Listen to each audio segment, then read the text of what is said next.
Welcome back to my channel. God bless you all. Sometimes I wonder why I spend the lonely night dreaming of a song. The melody haunts my memory, and I am once with you again. When our love was new, and each kiss an inspiration.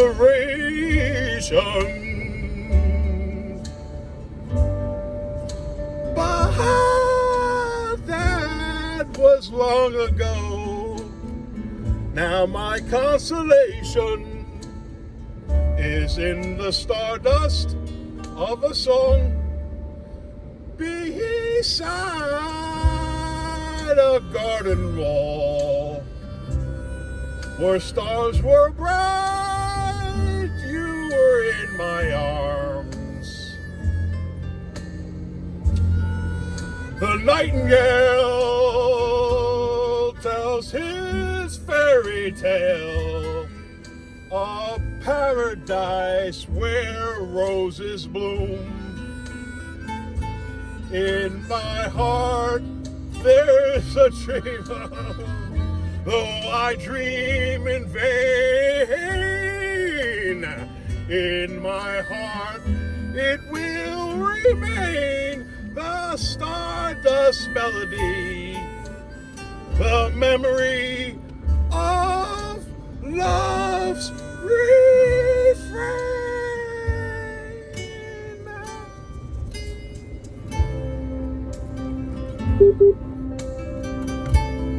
That was Stardust by Nat King Cole. So let's talk about narcissistic rage, when the tears tear into you for no apparent reason. So the first time I experienced that I can remember narcissist rage by the narcissist mother of mine is when she was sick. I was probably about 4 years old, or maybe 5. I'd say between the age of 3 to 5 years old, okay? And she wasn't feeling very well. So as an empath, I tried to make her feel happy. So what did I do? I made her a peanut butter and jelly sandwich. I brought it to her room where she was in bed in her nightgown. And she raised a dragon who awoke it, and she went crazy! And then there was more narcissistic rage that she did, but I'm going to tell you about the ones I really remember that was like the most shocking ones, right? So then another time she went out of her mind was when I turned 17, she let me drive her car. We had like a 1984 Mercury Topaz, a real lemon, real piece of junk, a terrible car. And I'm going to tell you about a vacation we took in that car where we drove from New Jersey to Myrtle Beach, South Carolina in August with no air conditioning in the car, all right? Vinyl seats, no less.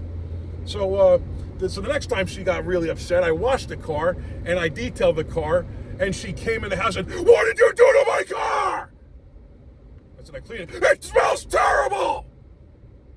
Oh, it was Windex. "I don't care!" All right. And then I remember, okay, so then, when I turned 20 years old, I was selling cars. I was a car salesman, pretty good at it. And I was like a little salesman, right? I was a pretty good salesman. But that was long ago. And so they have these people that sell couches from South Carolina, and they'd come on a box truck, and they'd bring out their couches and put them out for display on the road. And you just come pick up a couch like cheap, $300. So I was like, I'm going to buy a couch for my mother, because, I really care about my mother, and I want to buy her a couch, and I just want her to be proud of me. That's all I wanted to do as a son, and she can be proud of me. So I remember Wilson, he was like the lot man. He was like the guy who bring cars back and forth, things like that. He was such a nice guy, Wilson. And, God bless you, Wilson. I don't know what ever happened to you, but you were the nicest guy I ever met in my life. You were a true saint and possibly an angel, all right? So Wilson and I, we grabbed the van, and, the dealership I was working at, there was such a cool dealership. I'm going to pick up the phone because I got a sharp turn right here, and I want to fall down. in the Charger.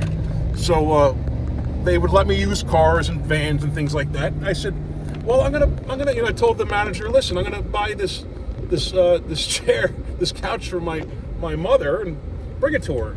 And can Wilson help me? Yeah, go ahead, Abe, that's fine. That's how they would treat me. They would treat me really well, you know what I mean? And I come up to the house with the couch. What are you doing with this couch? I don't want a couch. What are you doing? Ah! And Wilson was shocked. He was like,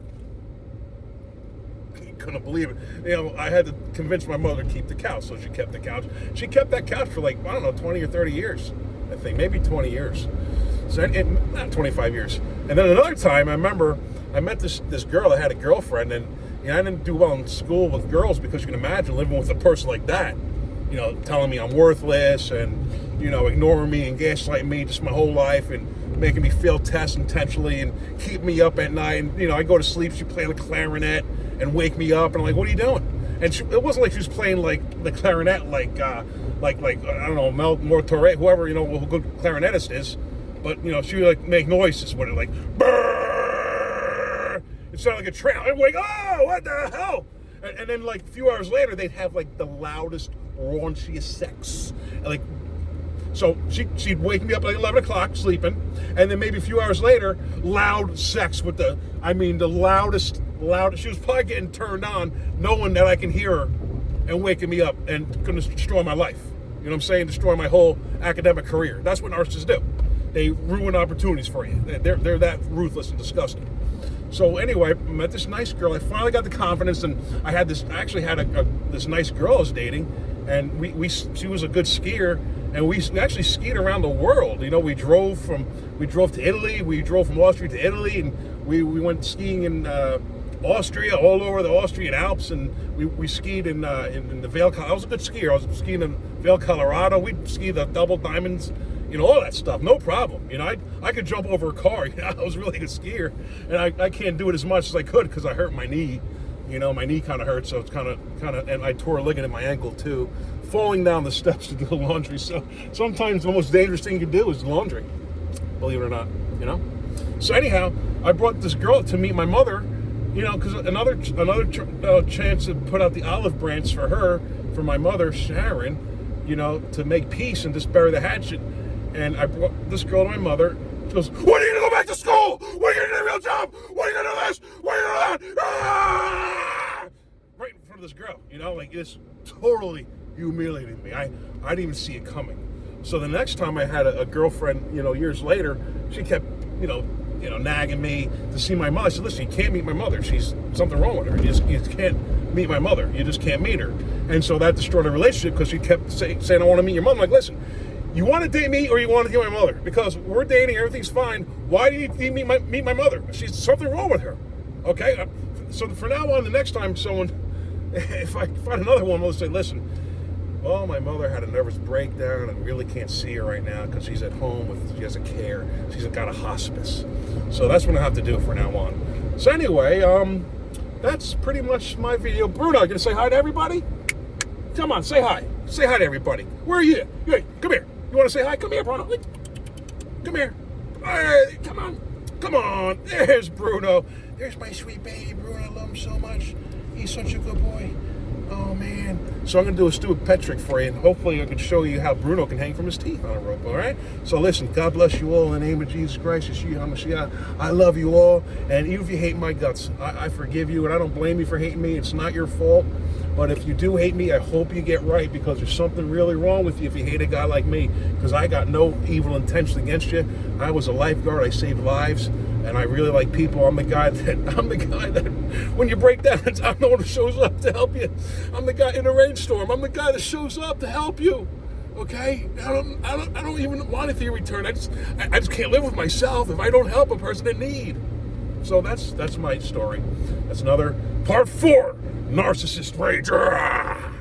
Thank you so much for watching. God bless you all. I love you guys. Ciao.